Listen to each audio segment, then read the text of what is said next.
Hello friends. तो कैसे हैं आप सब? आई होप कि आप सब अच्छे होंगे। तो आज हम पढ़ेंगे क्लास 6 का ज्योग्राफी में एसएसटी पेपर 2 के लिए पृथ्वी की गतियाँ। किस बुक से पढ़ेंगे? एनसीईआरटी बुक से हम पढ़ेंगे। तो चलिए क्लास को स्टार्ट करते हैं। जैसा कि आप जानते हैं, पृथ्वी की गति दो प्रकार की है। आप तो जानते ही होंगे पृथ्वी की गति दो प्रकार की है, घूर्णन एवं परिक्रमण। पहला गति कौन सा है? घूर्णन है, और दूसरा परिक्रमण है। पृथ्वी का अपने अक्ष पर घूमना घूर्णन कहलाता है। घूर्णन क्या कहलाता है? पृथ्वी का अपने अक्ष पर घूमना जो है घूर्णन कहलाता है। सूर्य के चारों ओर एक स्थिर कक्ष में पृथ्वी की गति को परिक्रमण कहते हैं। परिक्रमण किसे कहते हैं? सूर्य के चारों ओर एक स्थिर कक्ष में पृथ्वी की गति को परिक्रमण कहते हैं। पृथ्वी का अक्ष एक काल्पनिक रेखा है। पृथ्वी का अक्ष क्या है? एक काल्पनिक रेखा है जो इसके कक्षीय सतह से 66.5 डिग्री का कोण बनाती है। कितना डिग्री का कोण बनाती है? 66.5 डिग्री। वह समतल जो कक्ष के द्वारा बनाया जाता है उसे कक्षीय समतल कहते हैं। कक्षीय समतल किसे कहते हैं? वह समतल जो कक्ष के द्वारा यानी कि जो कक्ष के द्वारा बनाया जाता है उसे कक्षीय समतल कहते हैं। पृथ्वी सूर्य से प्रकाश प्राप्त करती है। पृथ्वी सूर्य से क्या प्राप्त करती है? प्रकाश प्राप्त करती है। पृथ्वी का आकार गोले के समान है। पृथ्वी का आकार कैसा है? गोले के समान है। इसलिए एक समय में सिर्फ इसके आधे भाग पर ही सूर्य की रोशनी प्राप्त होती है।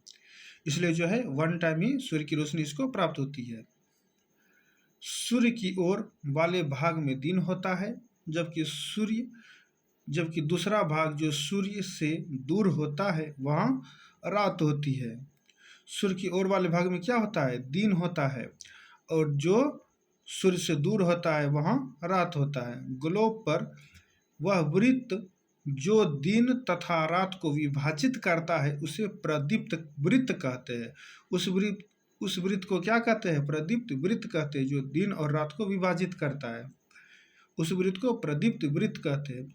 यह वृत्त अक्ष के साथ नहीं मिलता है। यह वृत्त जो है अक्ष के साथ नहीं मिलता है, जैसा कि आप चित्र 3.2 में देख सकते हैं। तो देखिए 3.2 का चित्र, ये देखिए, ये सूर्य है।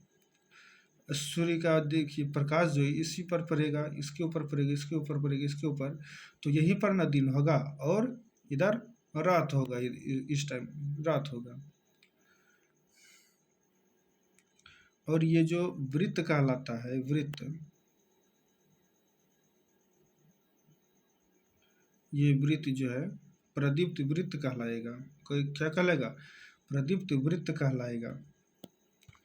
यह वृत्त अक्ष के साथ नहीं मिलता है, जैसे कि आप चित्र 3.2 में देख सकते हैं। पृथ्वी अपने अक्ष पर एक चक्कर पूरा करने में लगभग 24 घंटे का समय लेती है। यह अपने अक्ष पर एक चक्कर जो पूरा करेगा, ये देखिए, ये अक्ष है सीधा, ये जो घूमेगी इधर से घूमेगी, एक चक्कर पूरा करने में कितना टाइम लगता है? 24 घंटे का समय लेती है।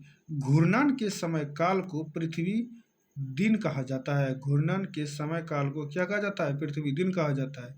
यह पृथ्वी की दैनिक गति है। यह पृथ्वी की क्या कौन सी गति है? दैनिक गति है। आओ कुछ करके सीखें। पृथ्वी को दर्शाने के लिए एक गेंद लें तथा सूर्य को दर्शाने के लिए एक जलती हुई मोमबत्ती लें। ठीक है। गेंद पर सर एक्स को दिखाने के लिए गेंद को अब गेंद को इस प्रकार रखें कि सर एक्स में अंधेरा हो। ठीक है। गेंद को अब बाएं से दाएं घुमाएं। गेंद को है बाएं से दाएं घुमाएं। ठीक है। यहाँ पर मोमबत्ती रखें। गेंद पर शहर एक्स को दिखाने के लिए निशान लगाएं। सर को दिखाने के लिए निशान लगाइए। अब गेंद को इस प्रकार रखें कि सर एक्स में अंधेरा हो। गेंद को इस टाइप में रखिए कि एक्स की जगह अंधेरा हो। अब गेंद को बाएं से दाएं घुमाइए, यानी बाएं से दाएं घुमाइए। जैसे ही आप गेंद को थोड़ा घुमाते हैं तो सर में सूर्योदय होगा। जैसे आप गेंद को घुमाइएगा तो सूर्योदय होगा। अगर गेंद को आप घुमाना जारी रखते हैं तो बिंदु एक्स धीरे धीरे सूर्य से दूर चला जाता है। या सूर्यास्त है।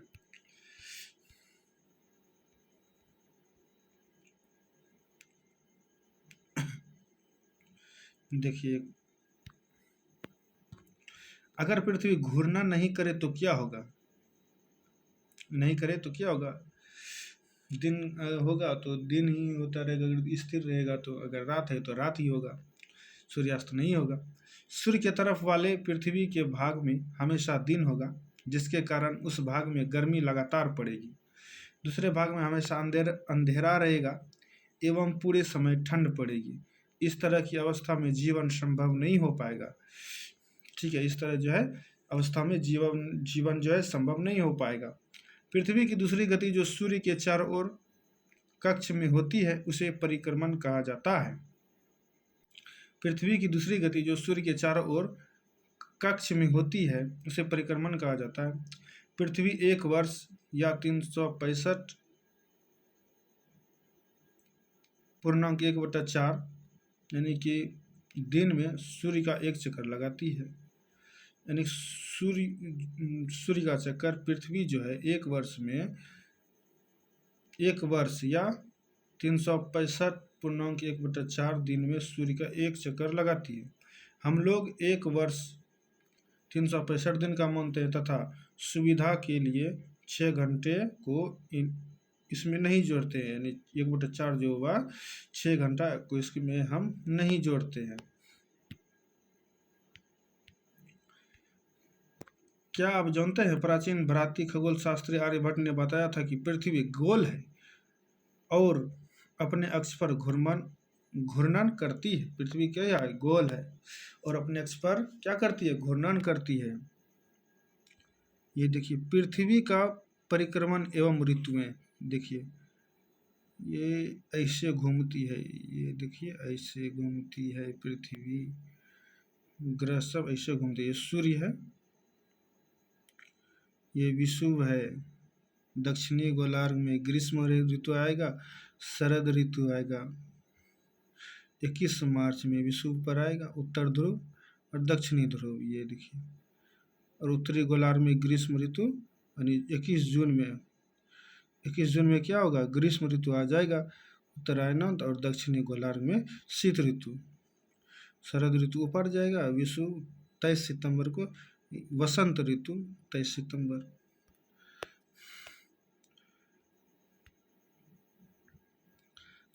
चार वर्ष में प्रत्येक वर्ष के बचे हुए 6 घंटे मिलकर एक दिन यानी 24 घंटे के बराबर हो जाते हैं। ठीक है, यानी 4 वर्ष में प्रत्येक वर्ष के बचे हुए 6 घंटे यानी कि 365 दिन ही मानते हैं, लेकिन 365 दिन 6 घंटा जो मिलता है वो 4 वर्ष में एक दिन के बराबर यानी कि 24 घंटे के बराबर हो जाते हैं। इसके अतिरिक्त दिन को फरवरी के महीने में जोड़ा जाता है। किस में जोड़ा जाता है? फरवरी के महीने में जोड़ा जाता है। इस प्रकार प्रत्येक चौथे वर्ष फरवरी माह यानी 28 के बदले 29 दिन का होता है। फरवरी माह 28 के बदले 29 दिन का होता है। ऐसा वर्ष जिसमें 366 दिन होते हैं उसे लीप वर्ष कहा जाता है। लीप वर्ष को 66 दिन में जोड़ा गया। पता लगाइए कि अगला लीप वर्ष कब होगा। ठीक है, आप पता लगाइए। चित्र 3.3 से स्पष्ट है कि पृथ्वी दीर्घवृत्ताकार पथ पर सूर्य के चारों ओर चक्कर लगाते हैं। ठीक है, सूर्य के चारों ओर चक्कर लगाते हैं दीर्घवृत्ताकार में। ध्यान दीजिए कि पृथ्वी पूरे कक्ष में एक ही दिशा में झुकी हुई है। सामान्यतः एक वर्ष को गर्मी, सर्दी, वसंत एवं शरद ऋतुओं में बांटा जाता है। ऋतुओं में परिवर्तन सूर्य के चारों ओर पृथ्वी की स्थिति में परिवर्तन के कारण होता है। पृथ्वी की स्थिति के कारण होता है। आओ कुछ करके सीखते हैं।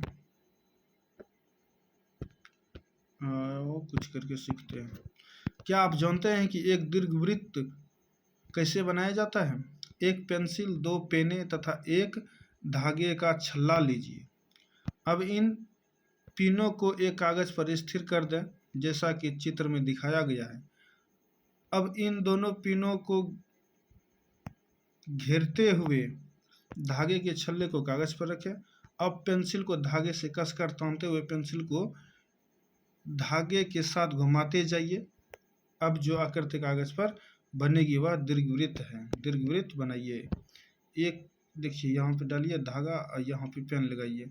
इसको ऐसे ही खींचते जाइए, ये दीर्घवृत्त का आकार बन जाएगा।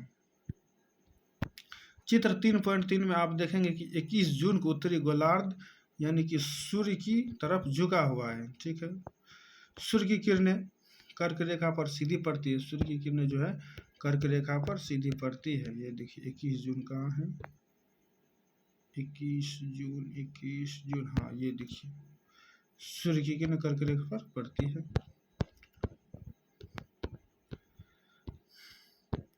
सूर्य की किरणें जो है कर्क रेखा पर सीधी पड़ती है। इसके परिणाम स्वरूप इन क्षेत्रों में ऊष्मा अधिक प्राप्त होती है। ध्रुवों के पास वाले क्षेत्र में कम ऊष्मा प्राप्त होती है, जबकि वहाँ सूर्य की किरणें तिरछी पड़ती है। उत्तर ध्रुव सूर्य की तरफ झुका होता है, उत्तर ध्रुव जो है सूर्य की तरफ झुका हुआ होता है उस समय, तथा उत्तरी ध्रुव रेखा के बाद वाले भागों पर लगभग 6 महीने लगातार दिन रहता है। चूंकि उत्तरी गोलार्ध के बहुत बड़े भाग में सूर्य की रोशनी प्राप्त होती है, इसलिए विषुवत वृत्त के उत्तरी भाग में गर्मी का मौसम होता है। 21 जून को इन क्षेत्रों में सबसे लंबा दिन तथा सबसे छोटी रात होती है। 21 जून को जो है सबसे लंबा दिन और सबसे छोटी रात होती है। पृथ्वी की इस अवस्था को उत्तर अयनांत कहते हैं। इस अवस्था को क्या कहते हैं? उत्तर अयनांत कहते हैं।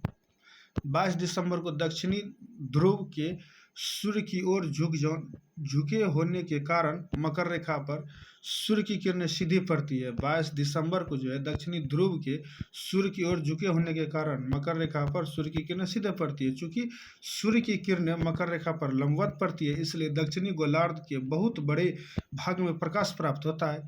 इसलिए दक्षिणी गोलार्ध में लंबे दिन तथा छोटी रातों वाली ग्रीष्म ऋतु होती है। इसके ठीक विपरीत स्थिति उत्तरी गोलार्ध में होती है। पृथ्वी की इस अवस्था को दक्षिणी अयनांत कहा जाता है।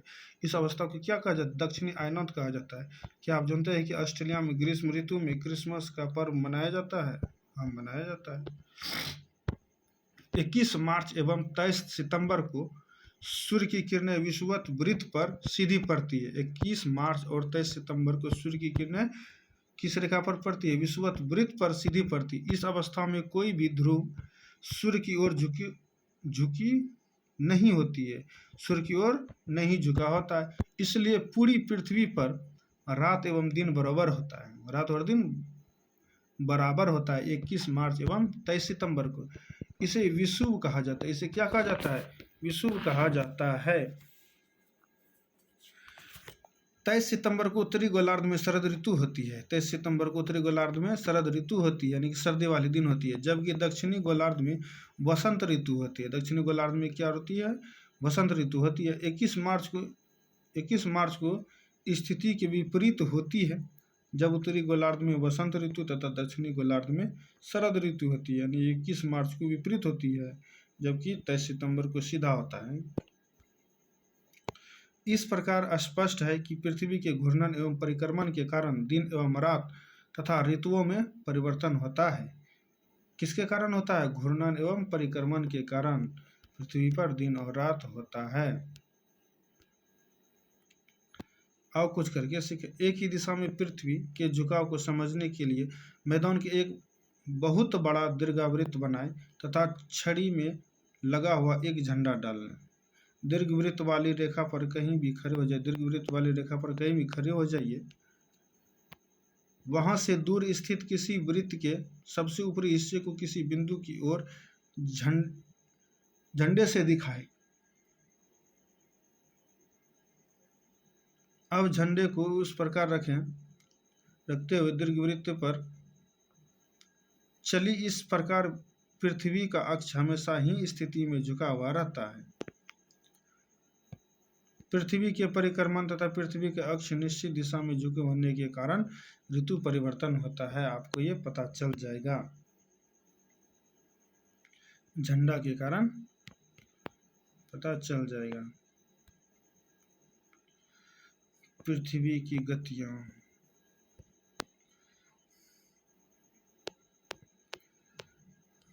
चलिए आओ खेलें।